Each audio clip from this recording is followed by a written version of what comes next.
Welcome to a unique space where we collectively dive deep into the world of the mind and frontier science. This is a sanctuary for the curious, a place where we explore the mysteries, the fascinating truths, and the latest research that shape our understanding of the universe, both the one inside our heads and the one we share. We look beyond the surface, seeking the scientific facts behind the phenomena we often take for granted. Every episode is dedicated to an exploration, guiding you through the layers of complexity to uncover how health, intellect, and the very balance of life are intricately tied to scientific understanding. Tonight, we turn our gaze upwards towards the star that sustains all life on Earth, yet holds a power we are only beginning to fully appreciate. We are talking about the sun, but not in the way you might expect. Forget the familiar warmth of solar rays or the basic lessons on UV exposure. Tonight, we're going to step past the visible light and delve into the invisible, high-energy threats constantly emanating from our nearest star, threats that impact our technology, our climate, and potentially our biological health in ways that are far more immediate and complex than we previously thought. The central theme for this journey is clear. The sun is more dangerous than we thought. We'll explore the science of coronal mass ejections, CMEs, the silent, powerful streams of highly energized particles that can and have knocked out global power grids. We will discuss the quiet but constant erosion of our planet's magnetic shield and how it leaves us vulnerable to solar wind. And we'll look at the cutting-edge research suggesting the subtle, cumulative effects of this cosmic radiation on everything from our DNA to the delicate balance of our global communication systems. This is where curiosity meets caution. Prepare to have your perspective shifted on the greatest source of energy in our solar system. Let this conversation guide your focus as we unpack the crucial layers of physics and geology that stand between us and potential solar catastrophe. Now, take a slow, steady breath, find a comfortable position, and let's begin the scientific journey into the extraordinary power of our Sunday. The sun, the source of light and life, is also a profoundly dynamic, turbulent machine. And to truly marvel at its power, we must look beyond its bright, seemingly calm face. We are going to gently begin our exploration with the outermost layer of its atmosphere, a region called the corona. Think of it like approaching an unfamiliar, beautiful fruit. You start with the outer skin before you taste the interior. The corona is that shimmering outer layer, and it is the starting point for some of the most dramatic events in the solar system. To see this region, we need specialized tools, because the corona is often swallowed by the sun's blinding photosphere. Instruments like the Solar Dynamics Observatory, SDO, launched by NASA in February 2010, were designed precisely for this purpose. The SDO's mission is to seamlessly observe the entire sun, helping us understand the subtle and sometimes terrifying variations that influence our planet and the technology we rely on. It achieves this by observing light far beyond the visible range. We can't just rely on our eyes. We must use the sophisticated tools of physics to make the invisible visible, giving us a continuous, panoramic view of solar weather. When we look at the corona through the SDO's eye, specifically at the 19.3 nanometer wavelength, which corresponds to extreme ultraviolet light, we see a landscape dominated by plasma, heated to roughly 1 million Kelvin. This is a quiet kind of magic plasma, at temperatures far exceeding the sun's visible surface, yet it's the most diffuse part of its atmosphere. rarely visible to the naked eye. Only during a total solar eclipse, when the photosphere is blocked, the SDO allows us to study its immense, hidden detail every moment. It's a continuous, uninterrupted stream of data, allowing scientists to map the flow of magnetic energy, tracing the loops and open paths that dictate the sun's activity. This constant monitoring is key to space weather forecasting, as the subtle changes we observe here are often the precursors to major events. It reveals the profound paradox of extreme heat existing in an almost perfect vacuum where the density is so low that, despite the millions of degrees an astronaut placed there would freeze. The corona is not static. It is the stage for colossal, high-energy events that define the sun's danger. We must distinguish between two of the most powerful: solar flares and coronal mass ejections, CMEs. When we observe a solar flare, we are looking at plasma heated up to 20 million Kelvin. They appear as intensely vivid, blindingly bright spots, colossal explosions that erupt from the solar surface. The process is one of immense violence.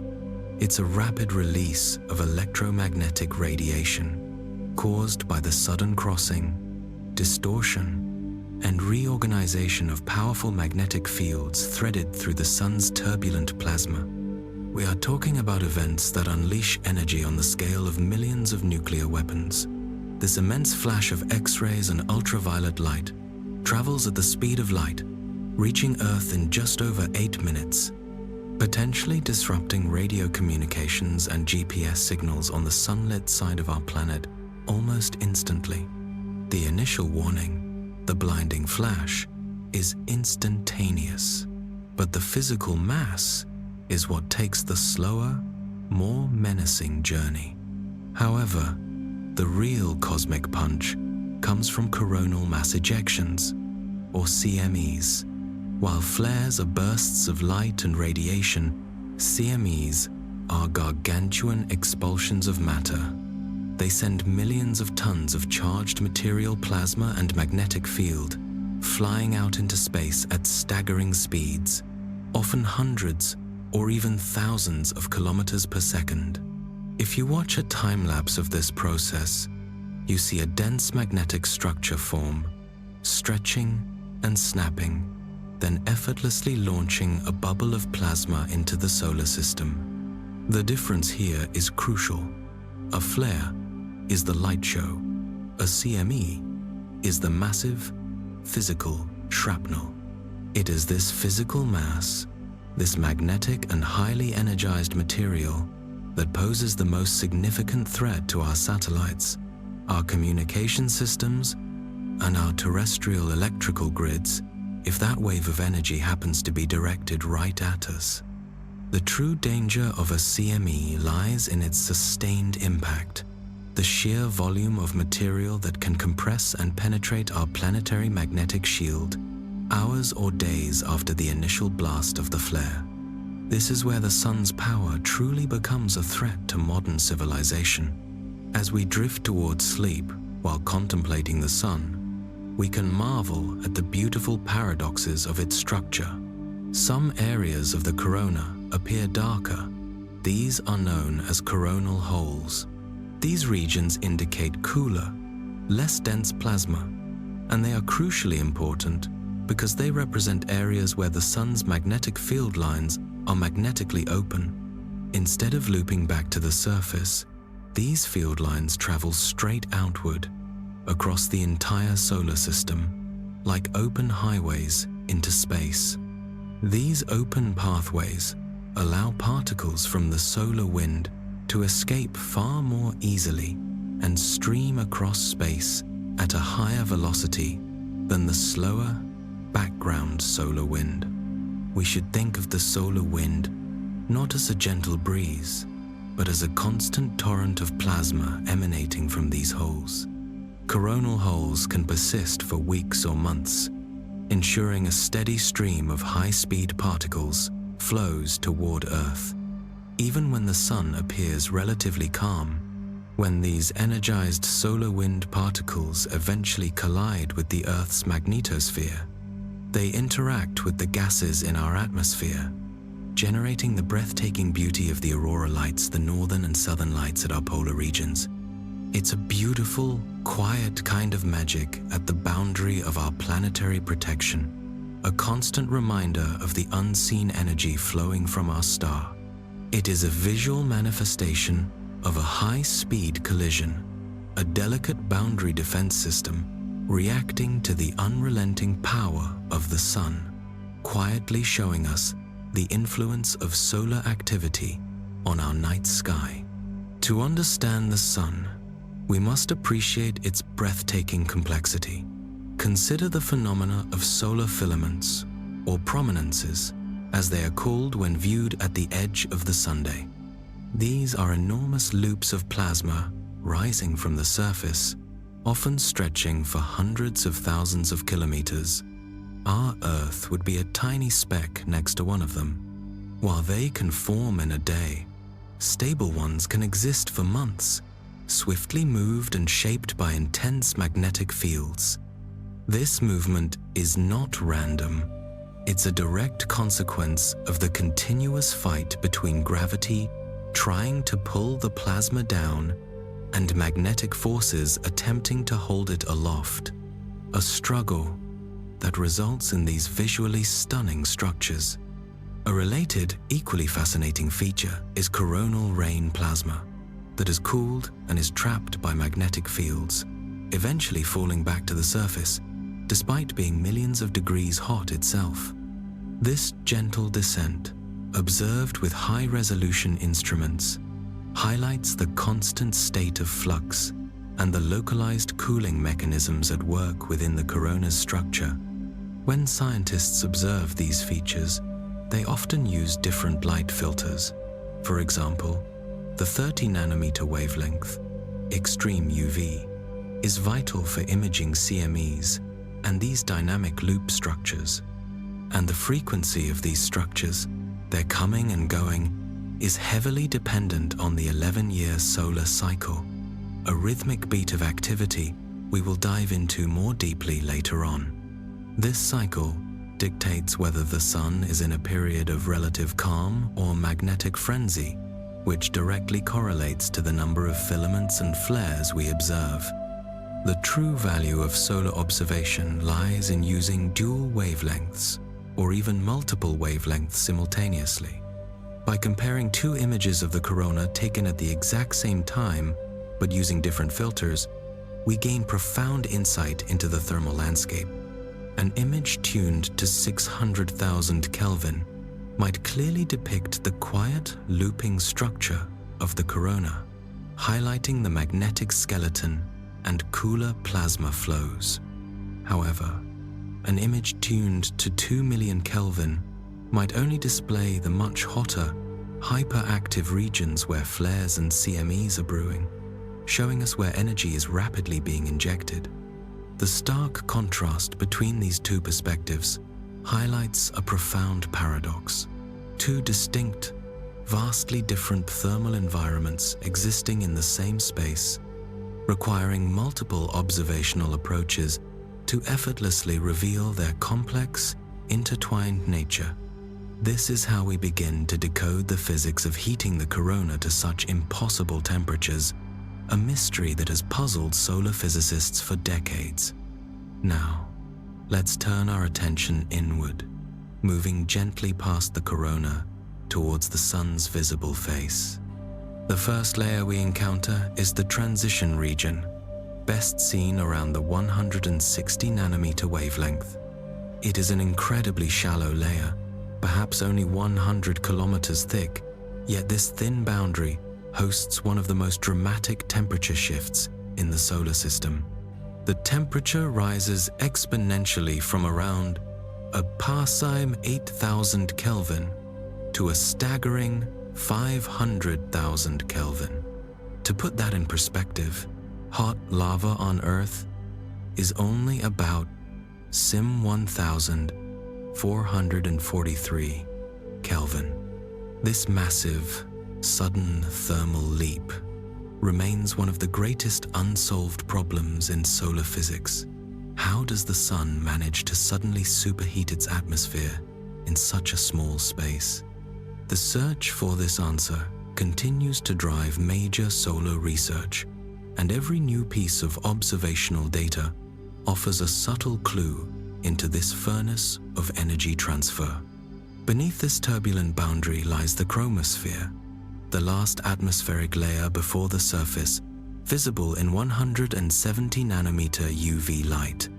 It's about 1,700 kilometers thick, and its key feature is the mesmerizing presence of spicules. These are long, bright jets of plasma that shoot upward at speeds up to 100 kilometers per second, reaching nearly 10,000 kilometers in length. They form and vanish again quickly, often in just 5 to 10 minutes.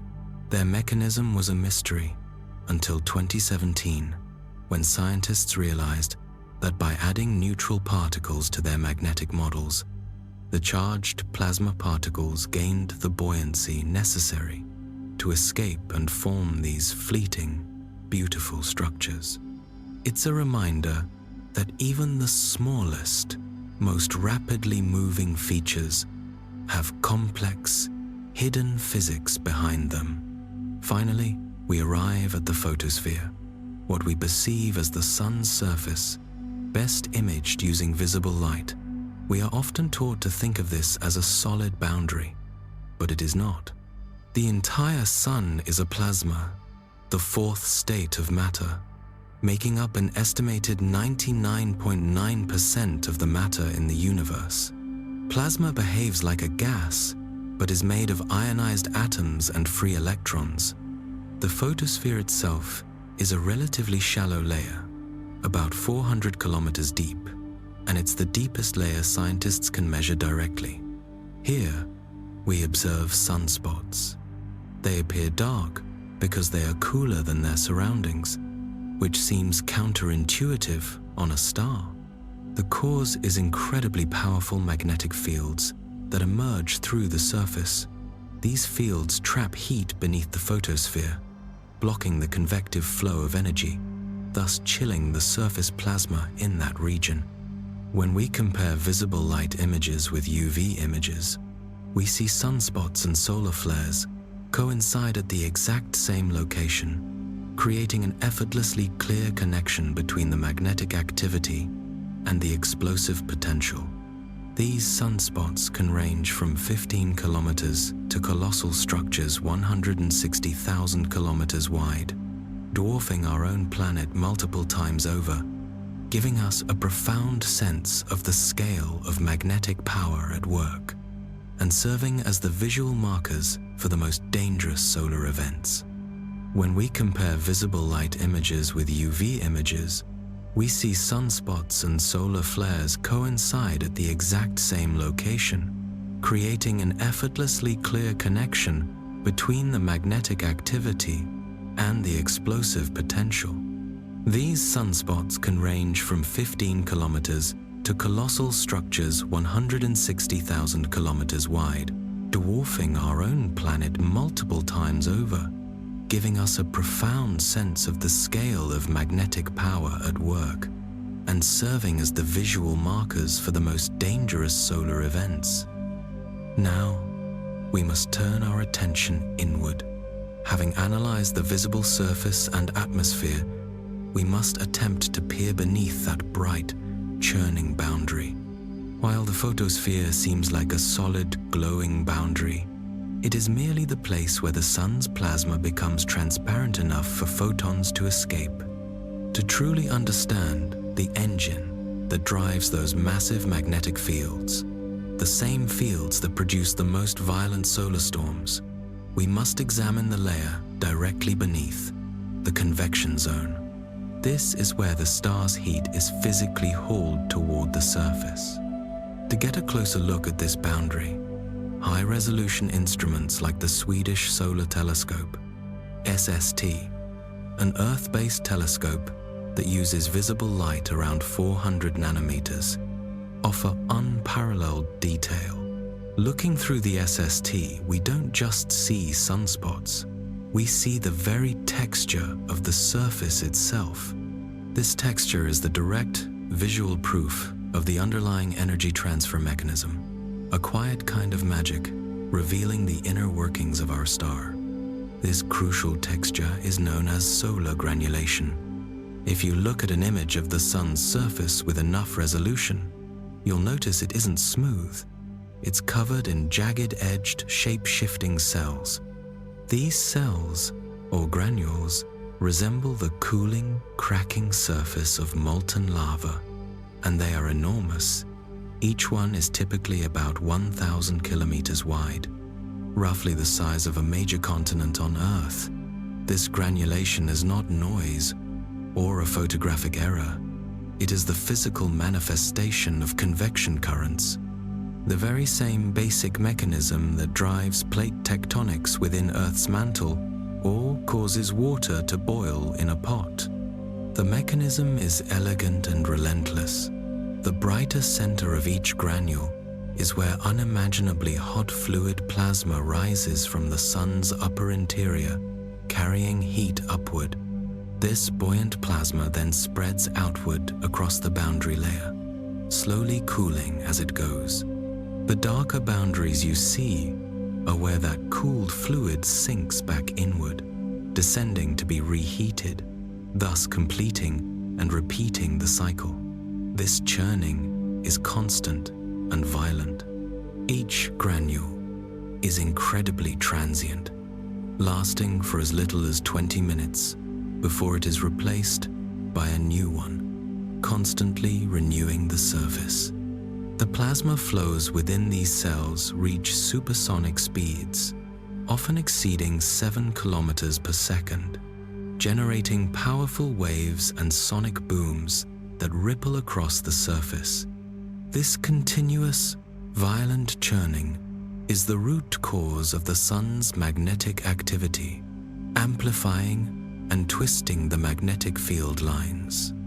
And this graininess we see even in the full disk image from the SDO is this actual granulation, not an image artifact. It is the visible sign of the profound amount of energy being released from the interior. And yet, this is where our direct observational journey ends. The photosphere is the boundary of observation. Below this layer, the plasma is so dense and opaque that photons cannot escape, meaning no telescope, using any spectrum of light, can yet image deeper into the sunday. The interior layers, the radiation zone, and the central core remain a mystery viewed only through theoretical models and indirect measurements like helioseismology. Though the deep interior is shielded from our sight, understanding the sun's birth provides the essential context for its overwhelming power and its potential danger. We must now gently turn to the theoretical journey of how this magnificent, dangerous star was born. Our journey starts not with light, but with darkness, the cosmic nursery where stars are born. This era was approximately 4.6 billion years ago, predating the entire solar system. Our sun began as a tiny, dense pocket within a giant molecular cloud. A massive, cold cloud of gas and dust spanning hundreds of light years across and possessing the mass of millions of suns. Its composition was a cosmic mix of hydrogen, helium, and scattered heavier elements like carbon, oxygen, and iron, the cosmic remnants forged by ancient, long-dead supernovae. For this calm, vast cloud to collapse, it needed a trigger. Scientists hypothesize that the initiation came from a shockwave, perhaps from a nearby supernova, which some hypothetically name Coatly Q. This shockwave acted like a cosmic hammer, compressing parts of the cloud and critically increasing the local density. This dense, collapsed region that was destined to birth our star and planets is known as the Presolar Nebula. Crucially, the cloud didn't collapse into a single body. It fragmented into multiple dense clumps. This collapse mechanism is governed by the gene's instability, named after Sir James Jeans. Collapse occurs when a section of the cloud exceeds the gene's length, the threshold where the inward force of gravity definitively overcomes the outward pressure of the internal gas. The moment this instability is met, the collapse becomes both inevitable and incredibly rapid, drawing in mass from the surrounding cloud. The resulting clump enters the protostellar phases. It first becomes a protostellar core, rapidly contracting under gravity, and is surrounded by infalling gas and dust. As the core contracts, it becomes denser and hotter. This heats it into a protostar, which begins to emit light and heat primarily from the immense energy released by gravitational contraction. This is a critical detail. Even at this stage, the core temperature is not yet high enough for the nuclear fusion that defines a star. It is simply converting gravitational potential energy into heat. The process of ignition and stability is the star's true birth. Gravitational contraction continues for millions of years, compressing the core until it reaches the necessary ignition temperature, approximately 10 million degrees Celsius. At this point, the pressure and heat finally become sufficient, and hydrogen nuclei start to fuse into helium. This is the spark, the definitive birth of our Sunday.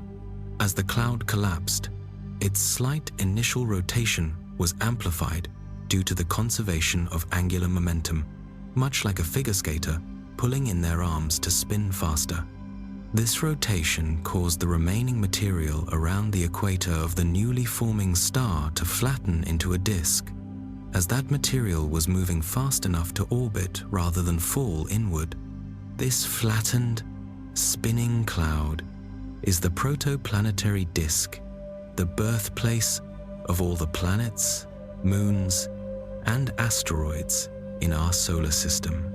Another example of physics shaping life effortlessly.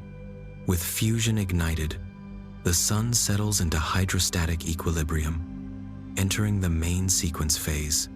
The vast energy from nuclear fusion creates an immense outward radiation pressure that perfectly balances the relentless inward force of gravity. The star stops contracting and achieves a stable, long-term state. This balance, the defining axis of its existence, will govern every stage of the sun's life for billions of years to come. A profound paradox of opposing forces held in perfect check. This balance is maintained by the nuclear engine within the sun's core, an environment of unimaginable extremes. The temperature is around 15 million degrees Celsius, and the pressure is an astonishing 250 billion times that of Earth's atmosphere. Under these conditions, the hydrogen atoms are stripped of their electrons, forming a plasma of free protons and electrons. Herein lies one of the most profound paradoxes in astrophysics. The core is hot, but not hot enough. Protons, all carrying the same positive electric charge, naturally repel each other. This is the Coulomb barrier, the massive electrostatic repulsion that prevents the protons from getting close enough to stick together. According to classical physics, the sun's core temperature should have been thousands of times higher to provide the kinetic energy needed to overcome, or climb over, this barrier. Based on classical models, the sun shouldn't be fusing hydrogen at all. The solution to this paradox lies not in classical physics, but in the strange, counterintuitive world of quantum mechanics, the model where particles must be treated as both waves and particles. The key phenomenon is quantum tunneling. In this quantum view, particles have a small, non-zero probability of literally tunneling through the energy barrier, even if they don't possess the classical energy required to pass over it. It is a statistical loophole. a quiet kind of magic that allows a small fraction of the billions upon billions of protons to bypass the Coulomb barrier, making fusion possible at the sun's operating temperature. Without this quantum effect, there would be no energy, no equilibrium, and therefore no life on Earth. The process that sustains the sun, the nuclear engine driving its existence, is known as the proton-proton P chain, and it accounts for approximately 99% of the star's energy production.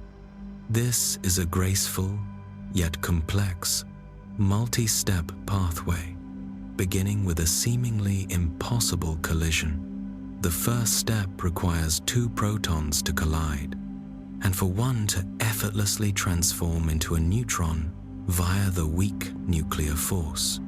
This extremely rare event is absolutely essential, as it combines the two protons into deuterium, a heavy hydrogen isotope, while simultaneously releasing a positron, the anti-electron, and that ghostly, elusive particle known as a neutrino.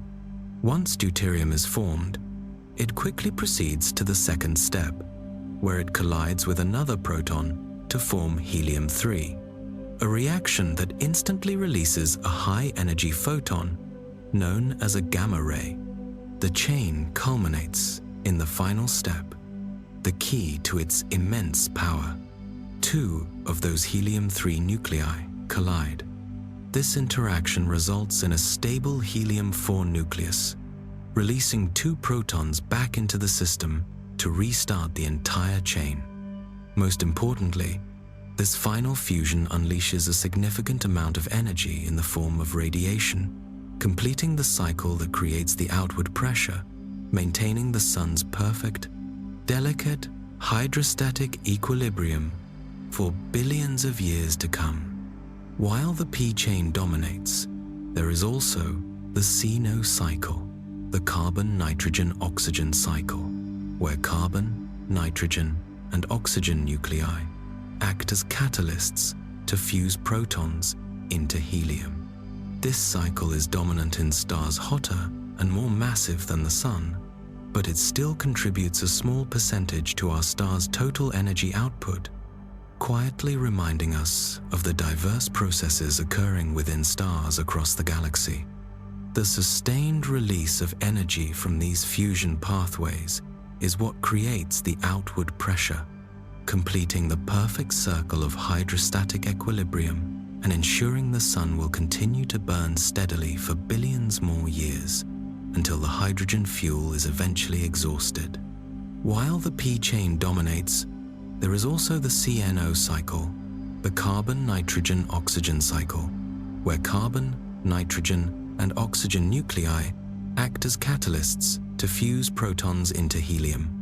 This cycle is dominant in stars hotter and more massive than the Sun, but it still contributes a small percentage to our star's total energy output, quietly reminding us of the diverse processes occurring within stars across the galaxy.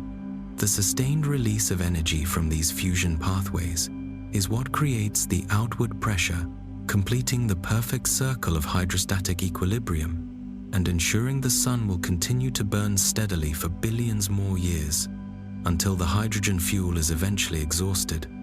The source of the sun's entire power can be traced back to the fundamental principle of mass-energy conversion, famously encapsulated by Einstein's equation E equals mc2. This process is the ultimate definition of stellar efficiency. Fusion converts a tiny fraction of mass into pure energy. The resulting helium-4 nucleus has slightly less mass than the 4 original protons that went into creating it. The scale of this loss is nearly incomprehensible.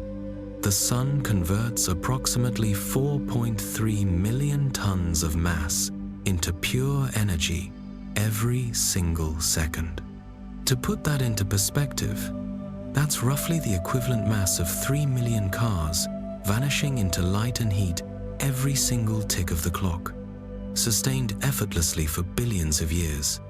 This immense loss powers the sun and provides the precise light and heat that makes Earth habitable, a testament to the power locked within atomic bonds. Once this energy is created in the form of high-energy photons, it begins what is arguably one of the most epic and chaotic journeys in the universe: the photon's epic, chaotic journey. A single photon born in the core must navigate and escape roughly 700,000 kilometers of chaotic solar interior. Due to the extreme density and constant interaction, this journey takes an astonishingly long time, from tens of thousands to potentially hundreds of thousands of years before that photon reaches the surface and speeds away. The journey begins in the core, the fusion site itself. Though it only spans about 25% of the Sun's radius, this region holds nearly half of the star's total mass. It is incredibly dense, around 160 grams per cubic centimeter, making it over 20 times denser than solid iron here on Earth. This density creates the phenomenon known as the random walk. The environment is so packed that a photon, instead of traveling in a straight line, is almost immediately absorbed by a neighboring particle and then re-emitted in a completely random direction. It's like trying to navigate a densely packed crowd while being perpetually shoved sideways.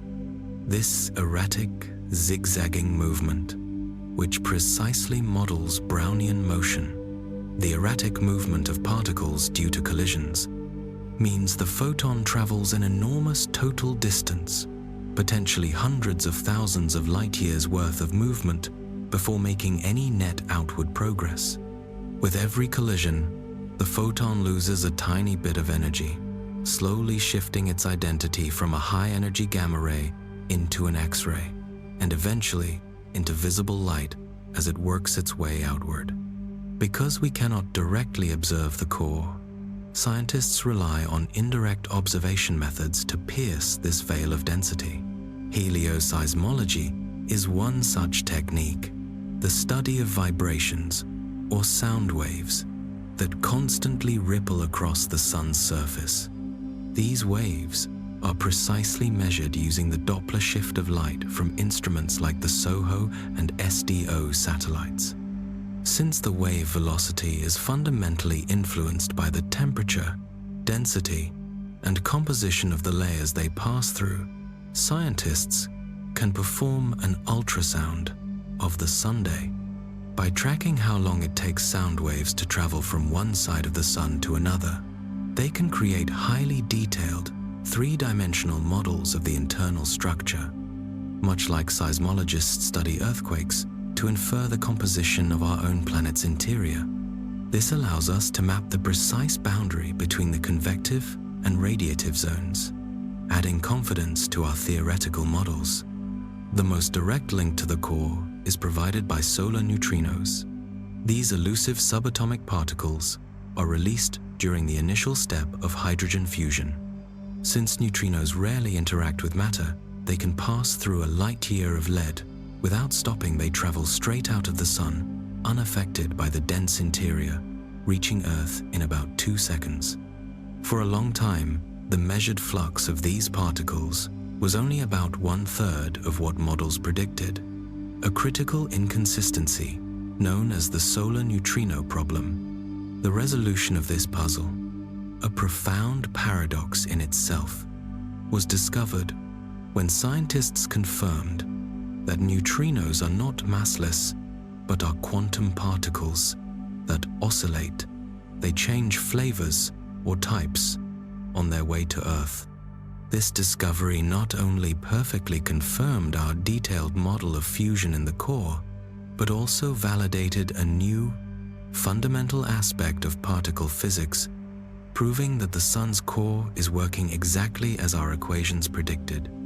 After leaving the core, the photon enters the radiative zone. This immense layer extends from the core's edge out to about 70% of the Sun's radius. As we move outward, conditions change dramatically.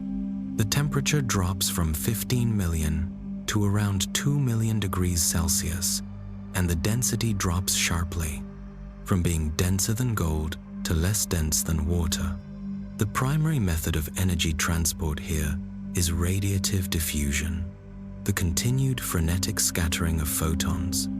As the density drops, photons gain slightly more wiggle room, taking slightly bigger leaps between their constant interactions. However, the solar material remains highly opaque. A few centimeters of plasma in this region blocks as much light as hundreds of meters of water. This prolonged, slow interaction is why the journey takes such a staggering amount of time. To understand this unseen domain, scientists rely on the Standard Solar Model, SSM. This is a robust mathematical framework built upon fundamental principles like hydrostatic equilibrium, energy conservation, and radiative transfer. The SSM's function is to mathematically infer the interior properties such as temperature, pressure, and density gradients, and model precisely how energy is passed between particles via photon transport. The mathematical power of this model allows for the contemplative exploration of unvisitable environments, bridging the gap between direct observation and theoretical physics with striking accuracy. The boundary between the radiative zone and the next layer is one of the most crucial and mysterious spots on the Sun, the tachocline. This is a thin, transitional layer of shear stress, where the smooth, uniform solid body rotation of the deep radiative zone meets the boiling, turbulent, differential rotation of the convective zone, where the equator spins faster than the poles. This dramatic contrast in flow here is thought to be the engine for the solar dynamo, the mechanism that twists, amplifies, and tangles the Sun's magnetic field. As the plasma stretches, twists, and coils the field lines, it generates the immense magnetic strength necessary to create sunspots and solar flares. This quiet, deep-seated layer is, therefore, the true source of all the magnetic violence we observe on the surface. Finally, the energy reaches the convective zone, which extends from about 70% of the radius to just beneath the photosphere. Here, the temperature drops to below 2 million degrees Celsius. At this point, the plasma is no longer dense enough for the efficient radiative diffusion seen in the previous layer. The dominant transport method switches entirely to convection, the massive currents we observed earlier. Hot plasma surges upward in massive cells, thousands of kilometers in diameter, due to buoyancy, and cooler plasma sinks, carrying energy toward the surface like boiling water. This process is far more efficient at moving energy than radiative diffusion, surging upward at hundreds of meters per second. The sheer force involved is immense. The kinetic energy released in one of these surges is equivalent to the combined destructive power of 10 billion hurricanes. The photon's long, chaotic journey, a cosmic pinball game lasting millennia, finally ends at the photosphere, the visible surface, and the very top of the convective zone. Here, temperatures cool dramatically to about 5,500 degrees Celsius.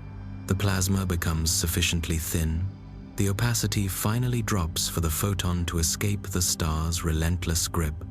This thin, approximately 500 kilometer deep layer is the boundary from which the light we see is finally emitted.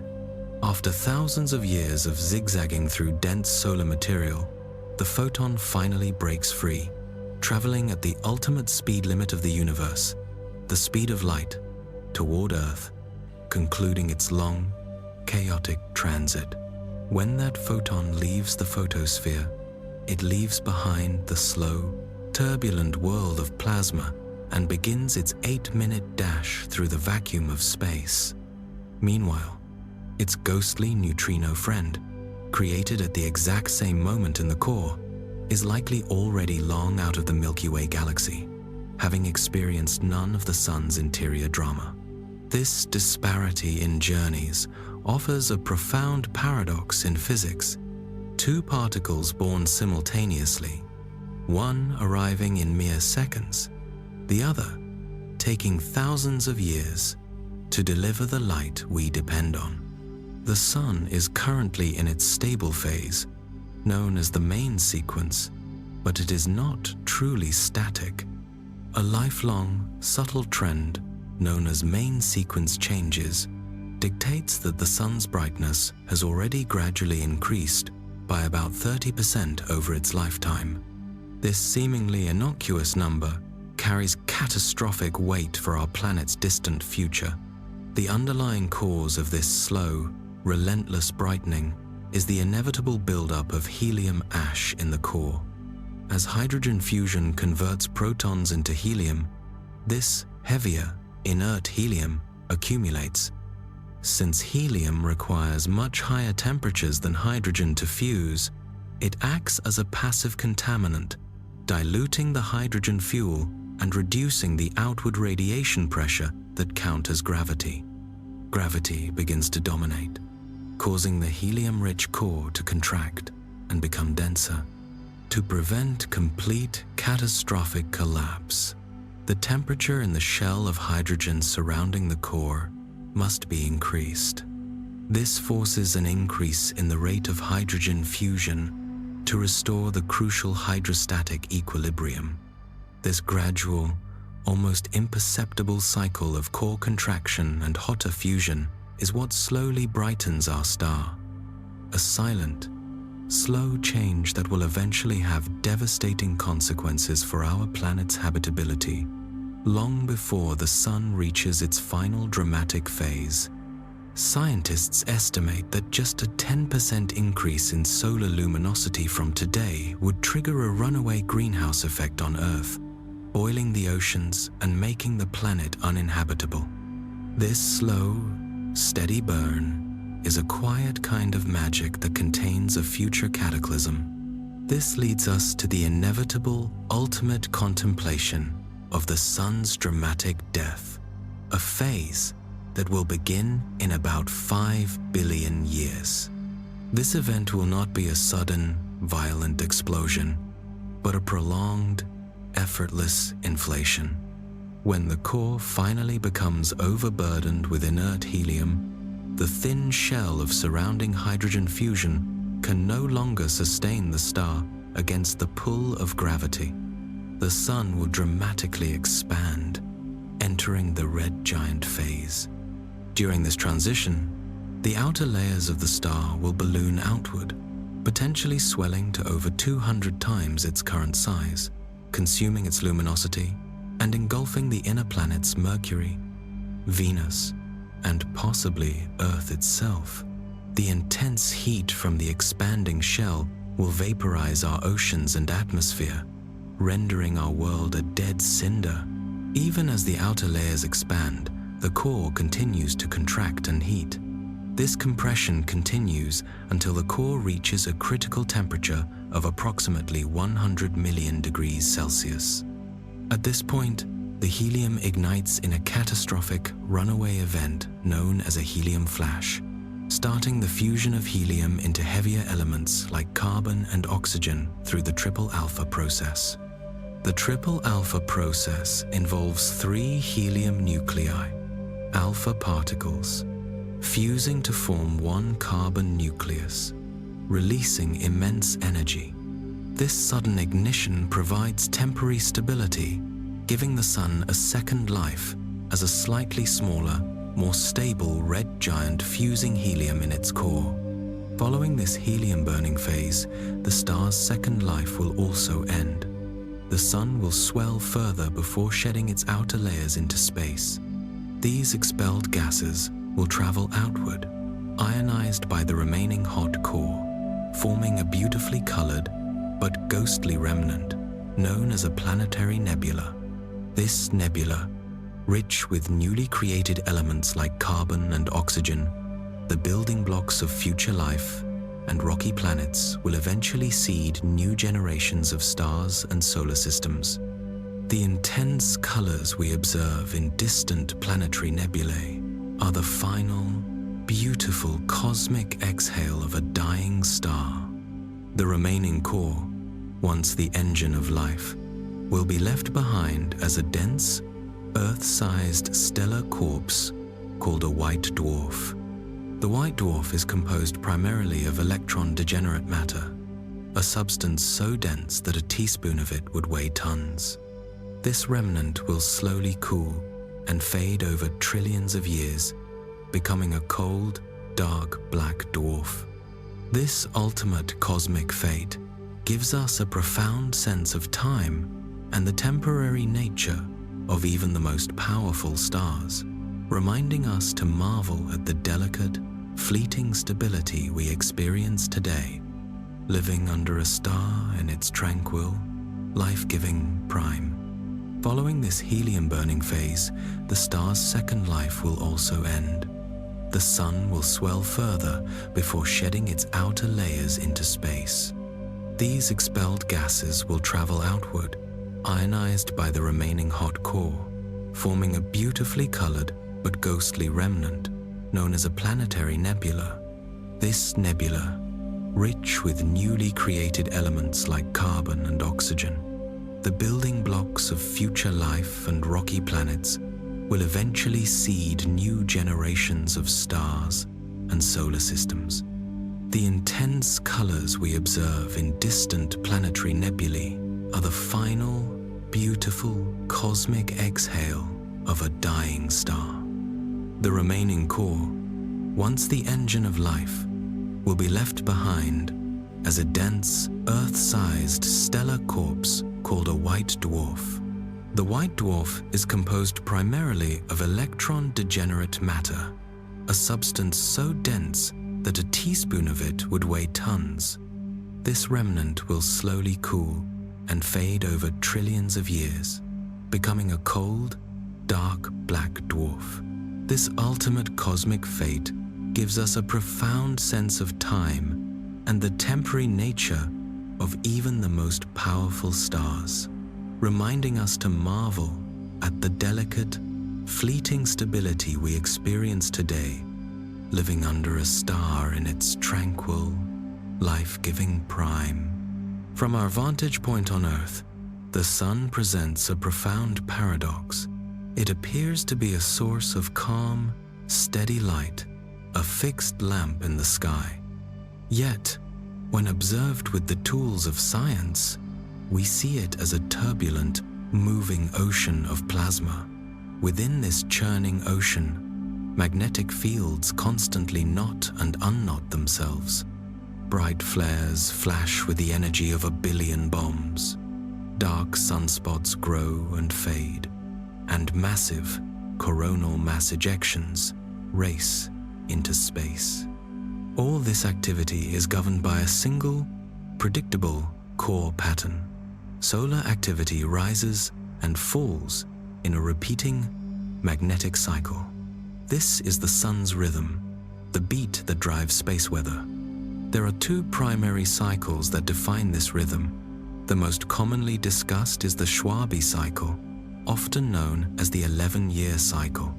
This cycle swings between 2 extremes: the solar minimum, a quiet phase where weeks can pass with almost no sunspots and very few large bursts of energy. During this time, the solar wind is generally slower and more uniform. Conversely, the solar maximum is the busy phase.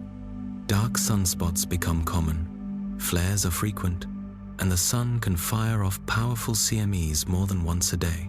This is the period when Earth's technology is most at risk. Overlaying the 11-year cycle is the larger Hale cycle, a 22-year cycle. This longer rhythm is purely magnetic. Every 2 Schwabe cycles, the sun's global magnetic field flips the magnetic north and south poles, swap places, and then swap back again after another 11 years.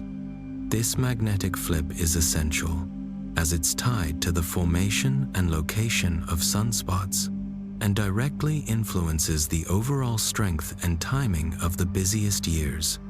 The mystery of the timing is a key area of ongoing research.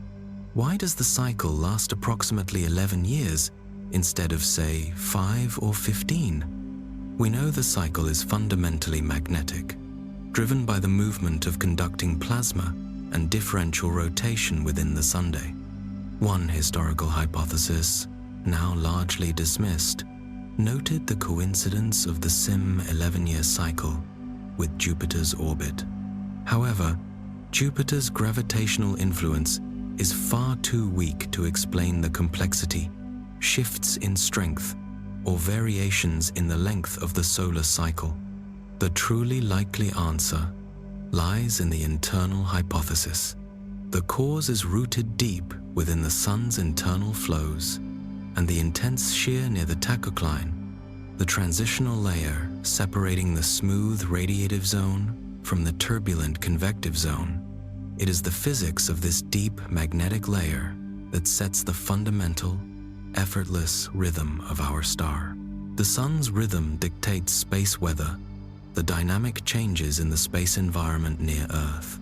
The most potent manifestation of this is the geomagnetic storm. These storms are not caused by the Sun's light, but by flares and CMEs that send immense streams of charged particles and knots of highly organized magnetic field past Earth. Geomagnetic storms result when this intense solar output rattles Earth's protective magnetic field, causing it to compress and release energy. Fortunately, modern science allows for mitigation. Dedicated space weather centers constantly track the Sun and the solar wind, issuing warnings days in advance. This lead time is crucial. It allows astronauts to shelter from radiation and satellite operators to put sensitive systems into safe modes, preventing costly or catastrophic damage. The impacts are most immediate in low Earth orbit, LEO. During periods of intense solar activity, radiation and magnetic changes heat the top of the atmosphere, causing the heated air to expand upward. This results in significantly increased atmospheric drag on LEO satellites, requiring more frequent maneuvers to stay aloft.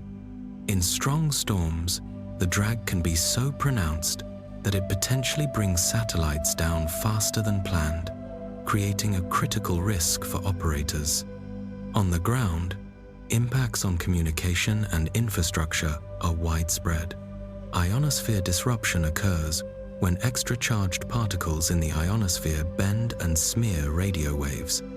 GPS accuracy can degrade significantly, potentially slipping from accuracy of a meter to 10 meters or more. Radio waves, essential for emergency and military communication, can suffer radio blackouts.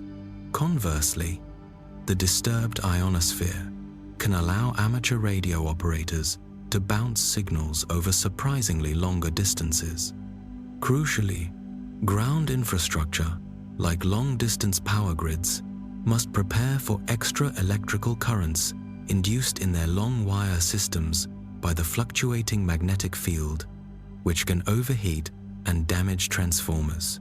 Furthermore, airlines frequently alter high-latitude routes during storms to avoid elevated radiation levels and communication blackouts. In summary, during solar maximum, our technology is simply a little less steady, a profound paradox given how much we rely on its stability. Yet, there is beauty in the disturbance, the aurora. The aurora lights are the direct result of fast particles traveling down Earth's magnetic field lines and striking the thin air near the poles. During active years, auroras become much more common and creep farther from the poles, allowing people in lower latitudes to witness this spectacular display. The visual poetry, written by the solar wind, on our atmosphere. Beyond the dramatic impacts on technology, the sun's rhythm exerts more subtle nudges on Earth's environment. The relationship between cosmic rays and cloud seeding is an example of an unsettled theory. When the sun is quiet, the protective solar windshield, heliosphere, relaxes, allowing more cosmic rays from the galaxy to reach our atmosphere. When the sun is active, its stronger magnetic field blocks more cosmic rays. The unsettling theory suggests that these cosmic rays may help seed cloud droplets, potentially leading to small shifts in low cloud cover, and therefore the amount of sunlight reaching the ground. This idea remains under intense study and is not yet settled fact, illustrating the complex, nuanced ways the cosmos might influence our climate. These solar variations also contribute to small climate nudges and biological responses. Added energy in the upper air during active times can slightly alter winds and atmospheric waves, which then move downward, causing modest changes at ground level, typically only about sim-tenths of a degree. While small, this still impacts sensitive natural systems. For instance, studies have linked the egg-laying dates of certain bird species, like blue tits, to sunspot numbers, using sunspot counts as a proxy for solar cues or warmth. More compellingly, magnetism-sensing species are affected. Migratory animals like sea turtles and homing pigeons rely on the Earth's magnetic field for navigation, and they may need to adjust their routes or timing when the field is disturbed by a geomagnetic storm. It is a quiet kind of magic how these massive cosmic forces can influence the minute biological clocks of Earth's creatures. The effects on human health and behavior are the most challenging to study. The potential effects on humans are faint. It requires exceptionally large statistical groups and careful analysis to find any signal at all. Observed correlations, which are not direct proof of causation, include small peaks in certain medical diagnoses in the years just after solar maximum, tiny, almost imperceptible rises in basic body measures like temperature, pulse, and blood pressure during periods of changing solar conditions, and even a small, statistically traceable increase in certain mental health diagnoses among people born during periods of higher solar activity. The clear conclusion is that if the solar cycle affects humans, it's in such tiny, subtle ways that only careful statistics can possibly find the signal. It is essential to keep scale in mind. The sun sets the Earth's climate baseline, but the 11-year cycle only adds a gentle tremor on top of the many other powerful climate factors, such as ocean currents and the much stronger influence of greenhouse gases. However, the necessity of precaution remains. Even these small solar changes matter immensely for sensitive technology and high-risk operations like space travel and power grid management.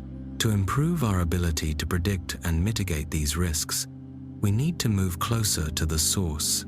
The primary goal of current missions is to watch cause and effect at the source where magnetic fields twist, the solar wind forms, and the corona is heated. Better maps and models lead directly to better space weather forecasts, keeping astronauts safe and grids stable. One such endeavor is the Solar Wind Taster. This mission is designed to skim through the inner solar wind, dipping deep into the sun's outer atmosphere to take direct measurements. Its instrumentation is complex. It counts particles, measures their speeds and temperatures, and maps the magnetic field in situ. The scientific goal is to determine if the bursts of solar wind seen near Earth start as slow puffs or fast streams, and to test the crucial hypothesis of whether waves and turbulence are the energy source that heats the corona and drives the solar wind outward. Another critical endeavor is the Global Viewer. This mission flies in a highly tilted orbit to view regions of the Sun that are hard to see from Earth, especially the poles. Its instruments include sophisticated telescopes for imaging the surface, chromosphere, and corona, alongside a coronagraph that blocks the bright solar disk to reveal faint structures. The scientific goal is to link the local solar wind samples gathered by other probes to a global picture, as the poles may hold the most crucial clues to the physics driving the SIM 11-year magnetic flip. Another critical endeavor is the Solar Orbiter, or the Global Viewer. This mission flies in a highly tilted orbit to view regions of the Sun that are hard to see from Earth, especially the poles. Its instruments include sophisticated telescopes for imaging the surface, chromosphere, and corona, alongside a coronagraph that blocks the bright solar disk to reveal faint structures. The scientific goal is to link the local solar wind samples gathered by other probes to a global picture, as the poles may hold the most crucial clues to the physics driving the SIM 11-year magnetic flip. To truly understand the Sun's magnetic fury, we must touch it. The most ambitious efforts in space science today are the twin missions dedicated to reaching and observing the Sun in unprecedented detail, taking us closer than any human-made object has ever been. The first is the Parker Solar Probe, NASA. This mission was officially announced in 2009 and launched powerfully on the 12th of August 2018 aboard a Delta IV Heavy rocket. To fight against the Sun's immense gravity, the probe uses a brilliant cosmic trick. It executes a series of 7 Venus gravity assists over approximately 7 years to gradually shrink its orbit. As of late 2024, the probe has executed close approaches as near as only 6.16 million kilometers from the Sun's surface, placing it deep inside the corona and solar atmosphere. This is an astonishing feat, 7 times closer than any previous spacecraft, subjecting the probe to extreme conditions. At its closest point, the probe feels a magnetic field and particle flux equivalent to 500 suns experienced at Earth, with temperatures soaring up to 1,400 Circ. Text C, 2,500 Circ. Text F. The probe's survival is a marvel of engineering. It is protected by an 11-centimeter thick carbon composite shield coated with a reflective white surface, a passive thermal defense that must always face the sunday. But distance is not the only challenge. The environment is so dangerous that the probe must operate with a high degree of autonomy. Given the speed of light delay and the frequent communication blackouts caused by solar radio interference, the probe must self-control its sensors, manage data formatting, and archive high-resolution measurements until reliable Earth communication resumes. It is a lonely, self-reliant scientific sentinel at the frontier of our solar system. The second mission is the Solar Orbiter, ESA. Development began in 2012, and it was launched on the 10th of February 2020, atop an Atlas V rocket. Like Parker, it uses gravity assists from Venus and Earth to adjust its path. It operates on an initial 180-day orbit and reaches its closest approach at approximately 43 million kilometers every 6 months. At this distance, the sunlight intensity is 13 times more intense than on Earth, with temperatures reaching up to 500 Circ. Text C, 932 Circ. Text F. Its protection is a robust 40-centimeter thick heat shield made with layers of titanium foil, sufficient for its more distant orbit. These missions are complementary in their objectives and unique in their design. They both seek to investigate the corona, solar winds, CMEs, and the magnetic field structure. However, the Parker probe's unique role is to literally enter the corona, where no man-made object has been. It cannot take pictures because cameras simply cannot survive the heat. Instead, it directly samples particles and closely studies the fundamental origins of solar winds and the coronal heating mystery, something impossible to study from a distance. The solar orbiter's unique role is to carry both particle detectors and advanced telescopes, making it the primary source of close-up pictures. Its orbit is also cleverly designed to allow it to track a specific region of the atmosphere for much longer than Earth can, observing the slow buildup of a storm over several days. By working together, the two probes maximize our understanding of the Sun, providing both the crucial in situ data and the necessary wide-field imaging. To appreciate the urgency of these modern solar missions, we must reflect on the most consequential space weather event in recorded history. The Carrington event of 1859 remains the single greatest recorded geomagnetic storm, a terrifying yet beautiful glimpse into the Sun's true destructive potential. The timeline of chaos began around August 28 and culminated in the main shockwave on the 2nd of September 1859. The sheer scale of this event defines the benchmark for planetary vulnerability. The visual precursors to the storm were astonishing, offering a silent warning of the immense energy gathering on the Sun's face. Many massive sunspots appeared, dominating the solar disk. Simultaneously, auroras, the natural light displays usually confined to the poles, were already being seen as far north as Queensland, Australia. The definitive, catastrophic moment occurred on September 1.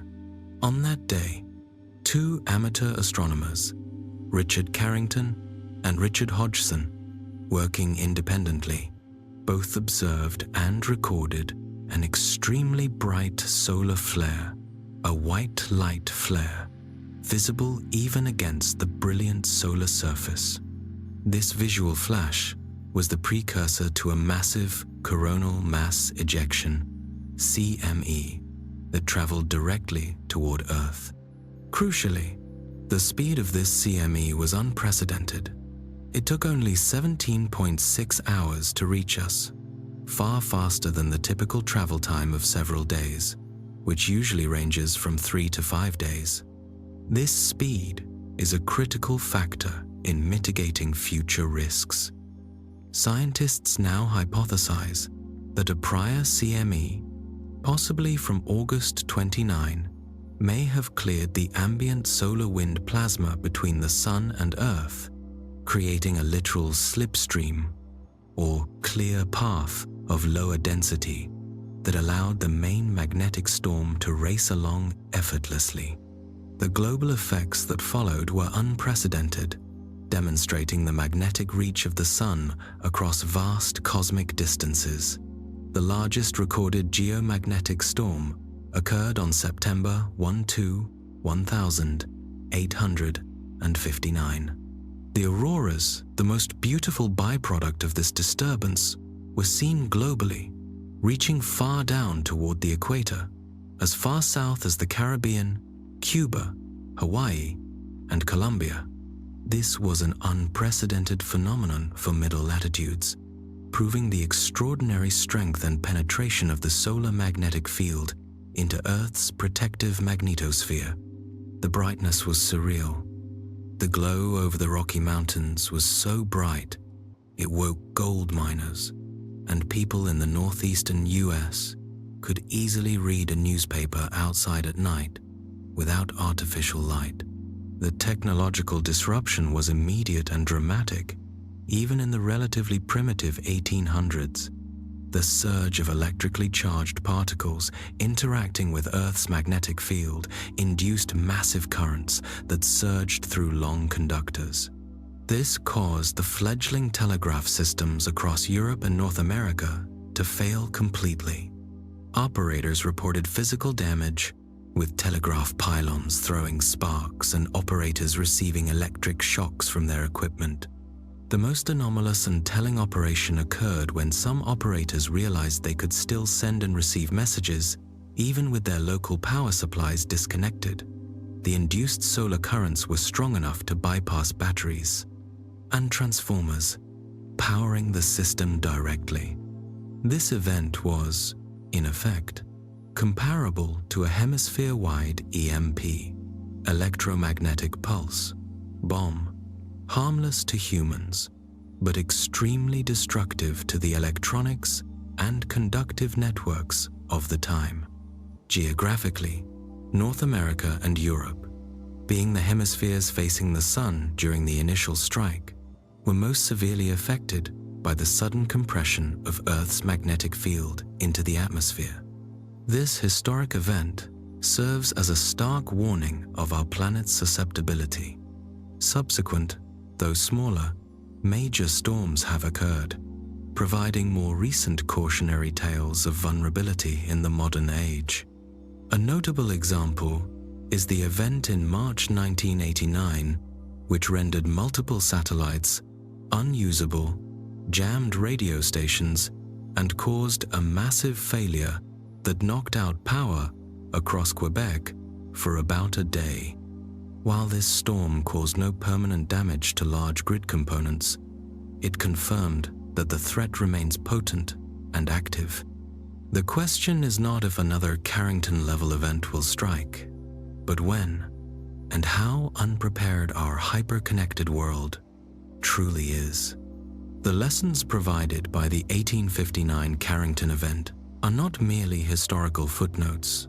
They are absolutely critical to our existence today, because a modern event of that scale would be immeasurably more disastrous. Our increased vulnerability and near total dependence on technology mean that the complexity of our infrastructure could turn a solar storm into a cascading societal failure. This is no longer a localized outage, but a systemic collapse we must contemplate. The most susceptible technologies are the core veins of modern life, the electricity grid and telecommunications. These systems rely on vast, interconnected networks of long-distance cables and high-voltage transmission lines that act as giant antennas for induced solar currents. When the sun's magnetic field slams into ours, it generates geomagnetically induced currents that surge through these lines.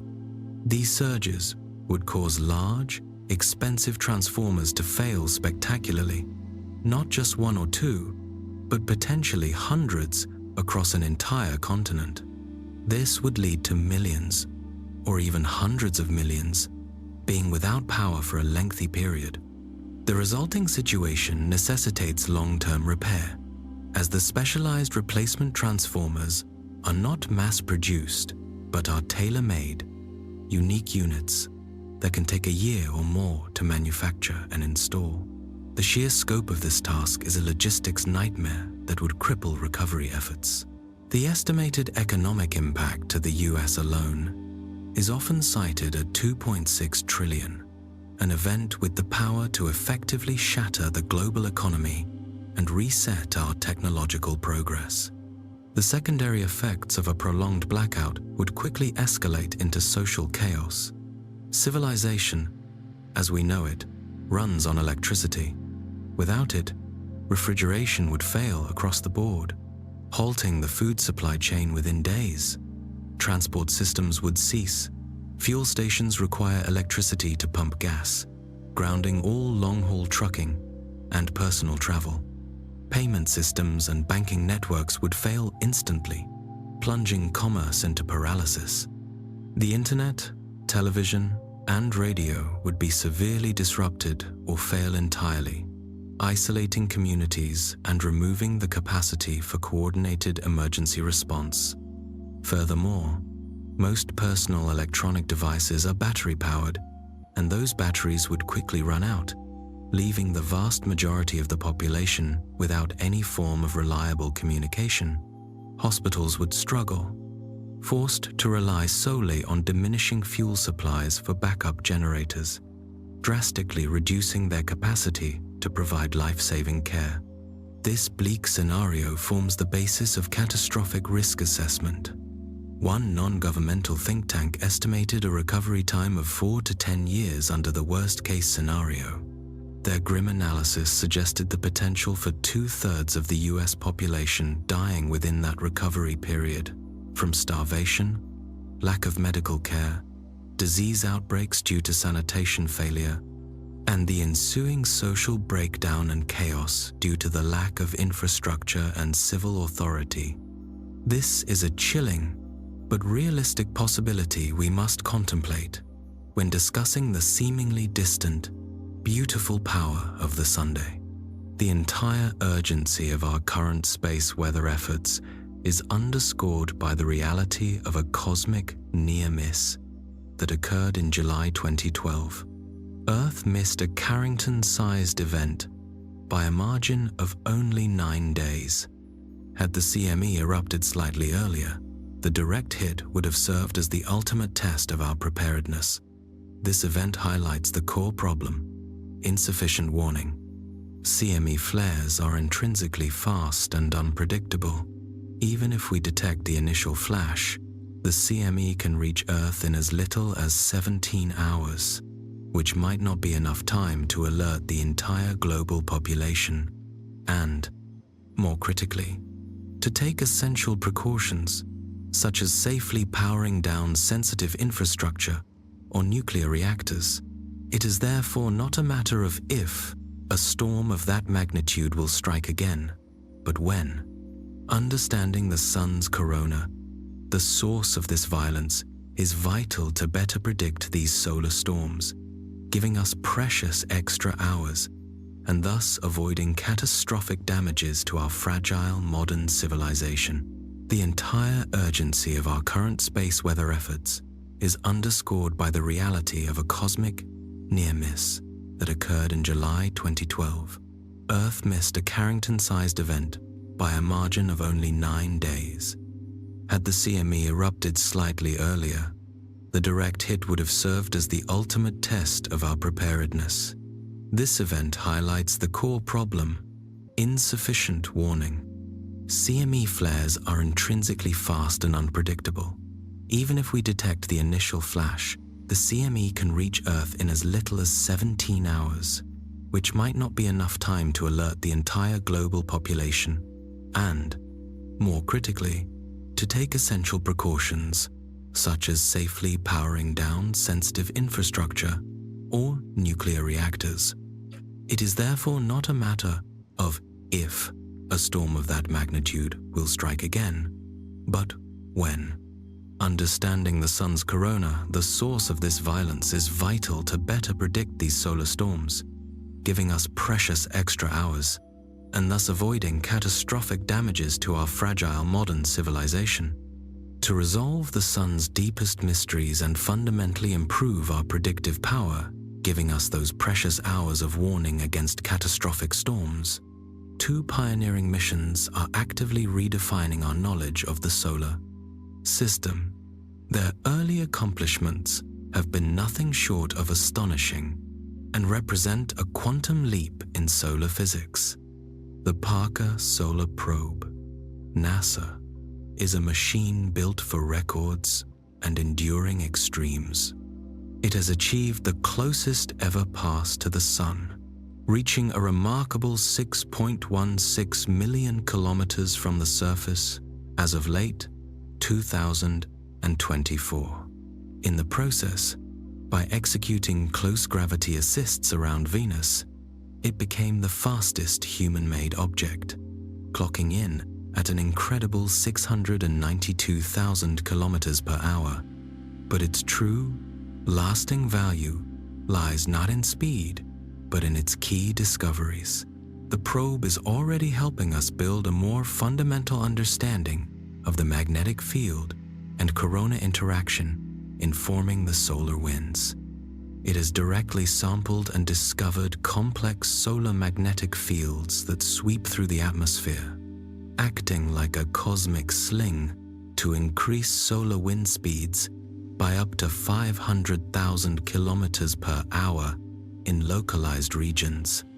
This slingshot acceleration is a crucial clue in solving the puzzle of how the solar wind is propelled to supersonic speeds. Furthermore, the probe found direct evidence of a dust-free zone starting around 35.6 million kilometers from the Sunday. This area is devoid of the fine cosmic dust that pervades the rest of the solar system, a zone believed to be cleared because the intense solar radiation vaporizes the dust particles, literally turning them into gas. This region is a clean, hyperhot bubble around the star. The Solar Orbiter, ESA, complements Parker's intense particle sampling with its sophisticated high-resolution imaging. It achieved its own milestone by taking the closest ever images of the Sun's surface from a distance of 77 million kilometers. This closer view allows for unprecedented detail, revealing the complex, granular nature of the photosphere. Its most visually striking discovery was the presence of campfires, small, localized explosions on the Sun's surface, resulting from disturbances in small magnetic fields. These campfires, while tiny on the massive solar scale, smaller than the massive solar flares, are thought to be the microscopic version of solar flares, possibly providing the continuous, ubiquitous energy needed to superheat the vast corona to millions of degrees. The existence of these constant, small events suggests that the coronal heating problem might not be solved by one massive process, but by the accumulation of countless, minor, magnetic pops happening everywhere, all the time. A quiet kind of magic, creating immense heat.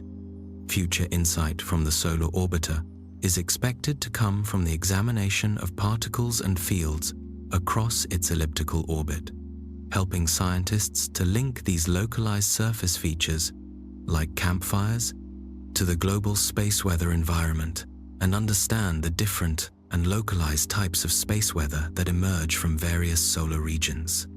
The fact that these two missions, each overcoming immense thermal and engineering challenges, are providing such complementary and groundbreaking data, one measuring the plasma and fields in situ, and the other providing the crucial high-definition imagery, means that we are closer than ever to decoding the true, profound nature of the magnetic forces that govern our star. We often talk about the Sun in terms of light and heat, but the new missions are allowing us to consider its sound. This is a profound, almost poetic, way of viewing the star's immense energy output. The simple answer to whether the Sun makes noise is that it's silent because sound cannot travel in a vacuum. However, to truly understand the relentless energy output of nuclear fusion, we can use the concept of sound propagation in space. Spacecraft, like the Parker probe, detect not audible sound, but pressure waves and high-energy particles, the physical disturbances that would constitute sound if matter were present. Scientists then take the amplitude and frequencies of these waves, along with the magnetic field fluctuations, and convert them into audible sound reconstructions, allowing us to listen to the Sun's environment and the magnetic processes at work. When this energy is reconstructed, the Sun produces a constant, deep buzz, a soothing, almost electrical or radioactive-like hum, perfectly appropriate for an ongoing nuclear fusion reactor. The immense power output from nuclear fusion is estimated at a staggering math BF 3.85 times 10 26 watts per second. The calculated volume level, this would equate to, at Earth's distance, is approximately 110 decibels. While survivable for short periods, this constant level of noise would cause widespread deafness and significant auditory damage if we constantly had to deal with it. A fortunate escape for our biology. Near the sun's actual surface, the noise becomes a shattering roar, estimated at 270 decibels. This is a terrifying figure, emphasizing that the math BF 270 dB is 100 million times louder than the theoretical cap in Earth's atmosphere, around 190 decibels. This immense magnetic soundscape is the constant backdrop to all solar activity. As we listen closer, the constant buzzing gives way to a dynamic sound representing the solar wind. Here, we encounter Enigma 1, hyper-acceleration. Observations dating back to the 1,960 seconds showed that particles originating deep in the corona move relatively slowly at speeds around 145 meters per second, subsonic. Yet, by the time they escape outside the corona, they are moving much faster, at over 618 meters per second, supersonic. The profound mystery is the method. Something in the corona is hyper-accelerating the solar wind from subsonic to supersonic speeds in a localized, violent manner. This acceleration happens over a surprisingly short distance, demanding an immense and localized energy source that remains hidden. The Parker probe is specifically designed to sample the region where this dramatic transition from slow flow to supersonic blast occurs. This hyperacceleration is intimately tied to Enigma 2, the coronal heating problem. Based on classical physics, the sun's temperature should gradually drop the further one travels from the core. Yet, the sun's visible surface temperature, the photosphere, is a relatively cool Math BF 5500 circ text C, while the thin outer atmosphere, the corona, suddenly jumps to 2 million circ text C. This is a profound paradox. The outer atmosphere is hundreds of times hotter than the surface below it. The required energy transfer is immense. The prime suspects for solving this double enigma, hyperacceleration and superheating, are the chaotic magnetic fields that constantly churn and snap throughout the corona. Listening to the magnetic whistles and chirps the probe detects is the key to finally isolating and identifying the mechanism responsible for injecting this phenomenal, destructive energy. Listening to the sun provides vital magnetic clues that help us decode the two greatest mysteries of the corona, its acceleration and its extreme heat.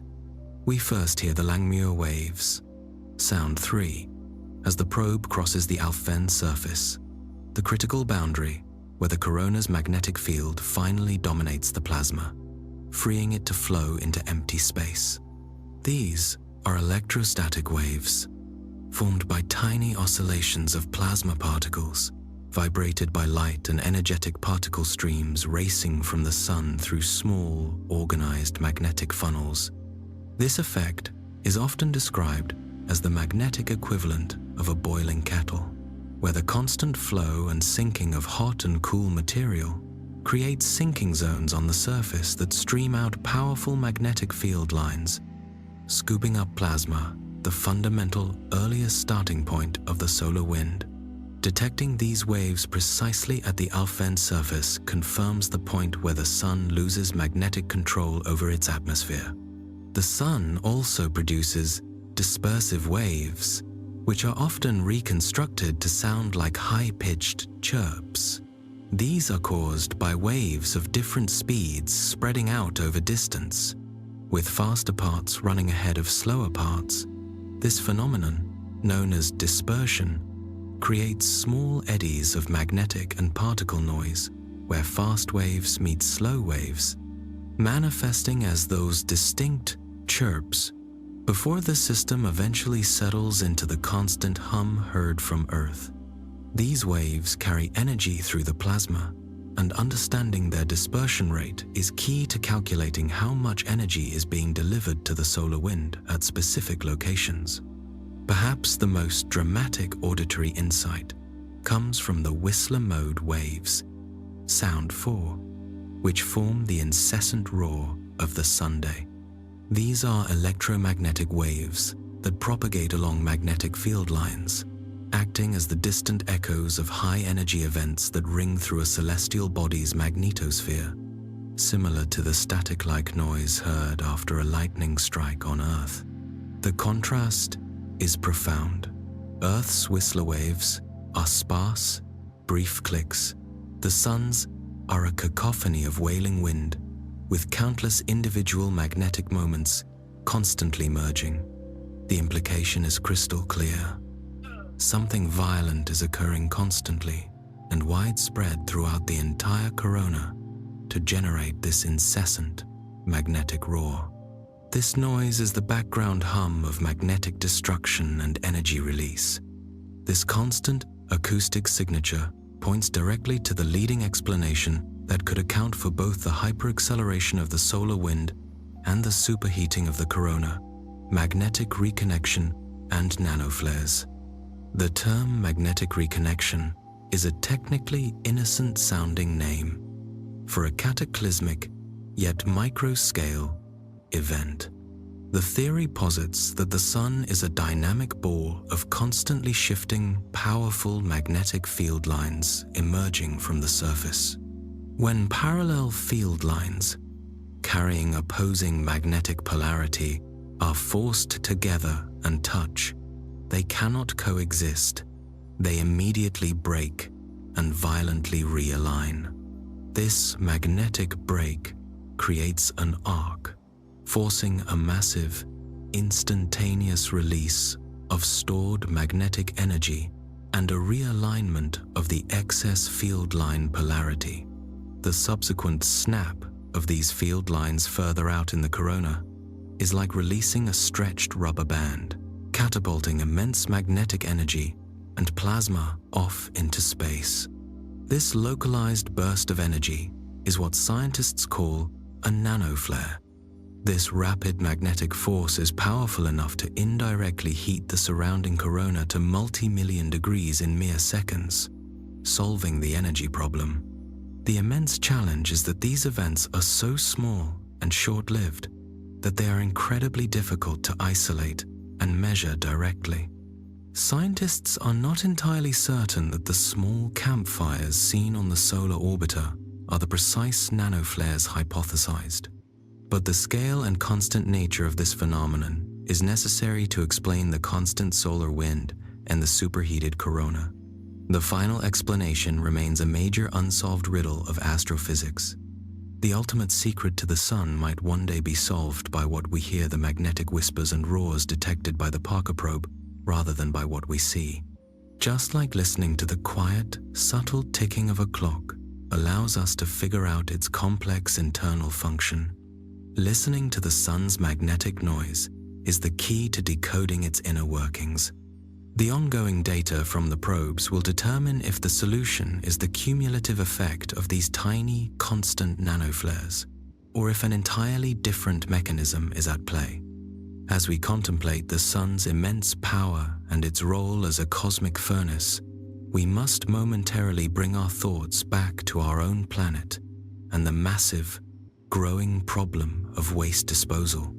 Earth faces immense, persistent pollution from a disturbing variety of sources, vast quantities of plastics that contaminate our oceans and ecosystems, lingering industrial waste, dangerous biohazards, and most critically, nuclear byproducts.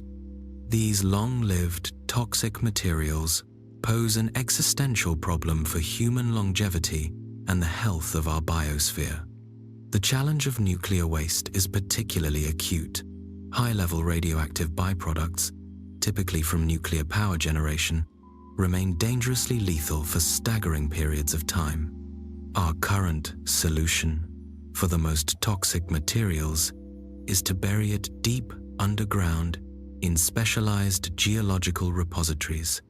This is far from ideal. Nuclear waste remains dangerously radioactive for tens of thousands of years in some cases, longer than human civilization has existed. This means we are simply storing a persistent, deadly threat for countless future generations to manage, creating a burden that stretches across deep time. The ethical and logistical demands of safeguarding these materials for so long are a profound challenge that highlights the limitations of purely terrestrial solutions. This overwhelming dilemma often leads to a natural, profound question that arises repeatedly in our community. Why don't we strap dangerous waste to a rocket and blast it into the sun? The immediate, common-sense appeal of this solution is powerful. The sun is the perfect cosmic incinerator. It's massive, overwhelmingly hot, and conveniently far away. It seems like the definitive, ultimate answer to our most persistent waste problems.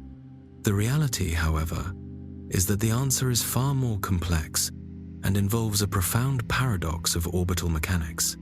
It's not as straightforward as simply aiming and firing a rocket. In fact, due to the complex physics of our solar system, it's extremely difficult to crash anything into the Sunday. We spend vast amounts of energy launching missions out of Earth's gravity, but falling in to the sun is an entirely different and far more demanding physics challenge. The rocket required to send a probe close to the sun, like Parker's solar probe, is one of the most powerful ever built, and even that mission uses complex maneuvers to merely skim the star, not crash into it. This paradoxical difficulty is the single greatest barrier to using the sun as our ultimate fiery waste repository. The intuitive challenge for any space mission is simply overcoming Earth's gravity, which is step 1. To break free of our planet's influence, a payload must accelerate to 11.2 kilometers per second, known as escape velocity. This is the speed at which the kinetic energy of the spacecraft is precisely equal to, or surpasses, Earth's gravitational potential energy. Achieving this velocity alone requires immense power and thrust, but it is, fundamentally, a solved engineering problem, proven repeatedly by every interplanetary mission we have ever launched. The real, overwhelming hurdle lies not in escaping Earth, but in dealing with the sideways problem, the inherent, relentless, orbital motion of our planet. Once a craft is free of Earth's local gravity, it is immediately and relentlessly gravitationally bound to the Sunday.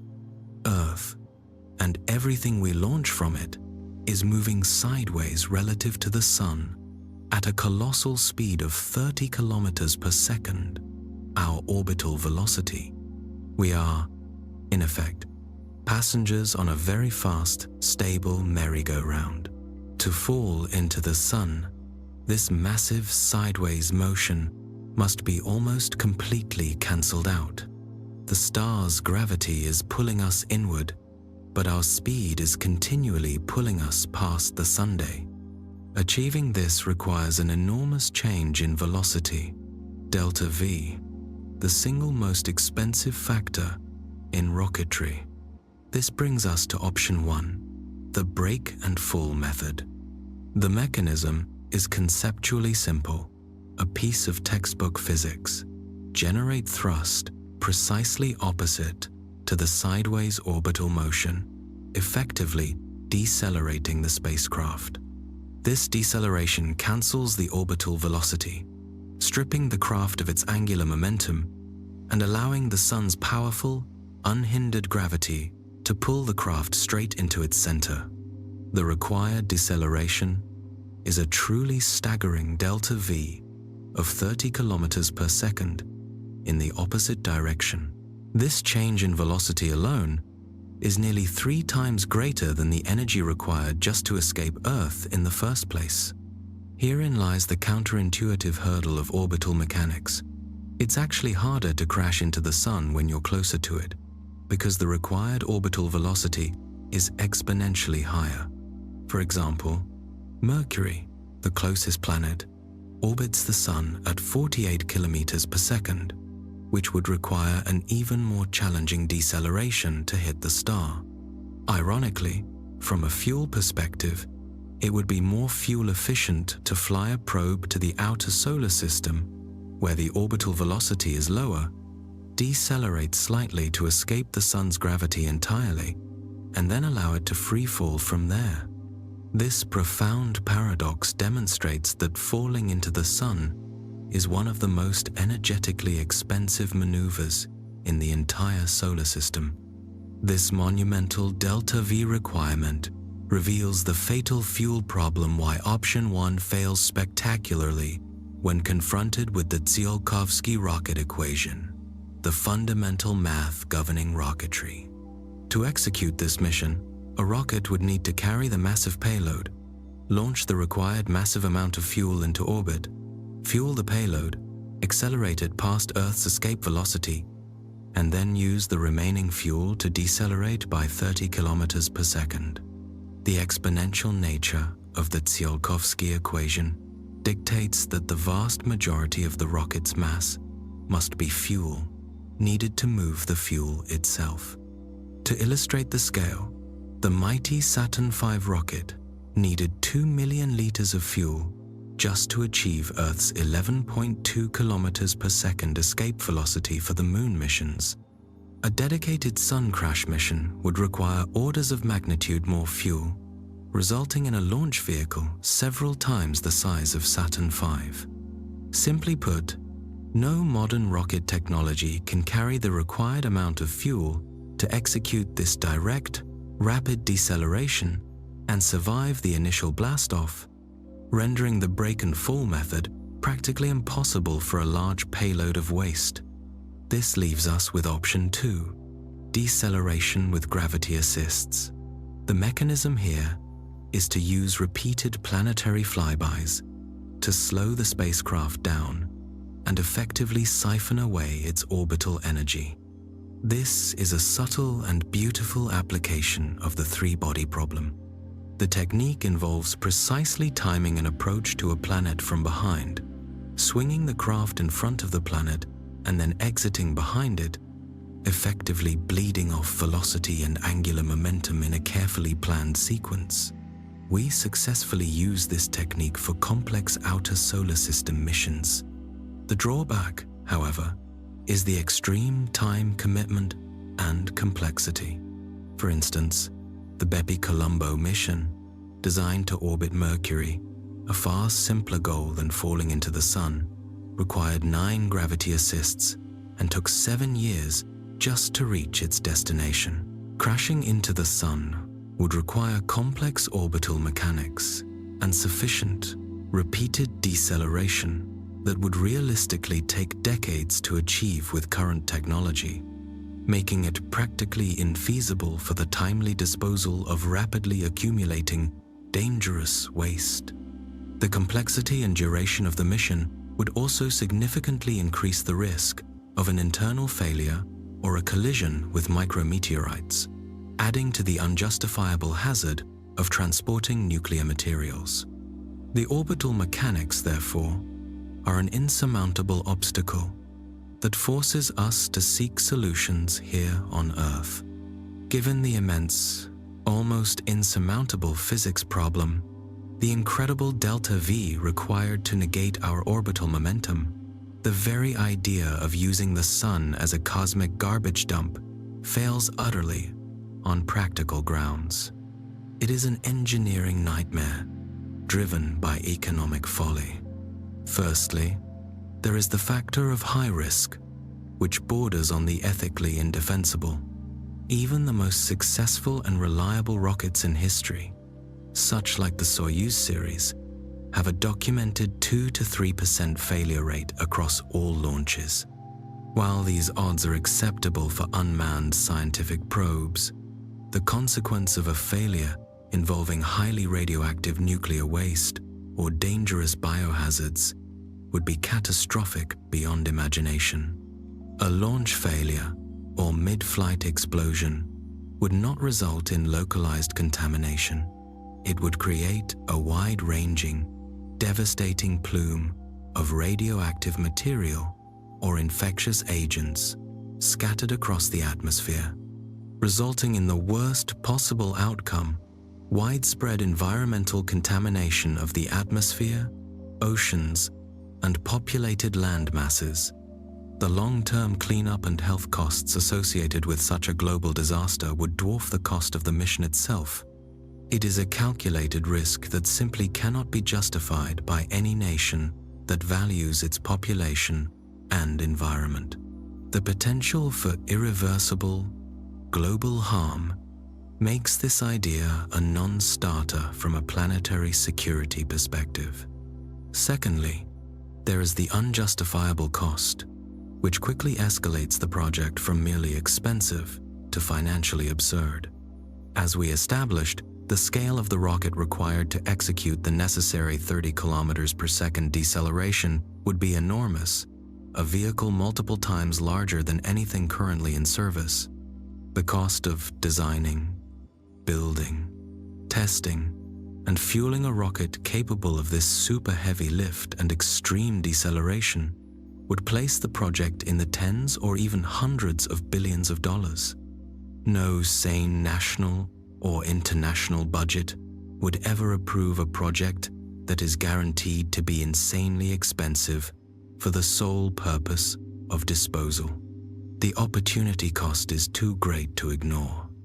The budget required for this ultimate garbage mission would be far, far better spent on other missions that genuinely advance science and humanity, such as building orbital telescopes, funding climate research, or developing the solar probes we discussed earlier. Spending such a colossal sum simply to avoid solving a terrestrial problem is an economic and scientific waste of resources.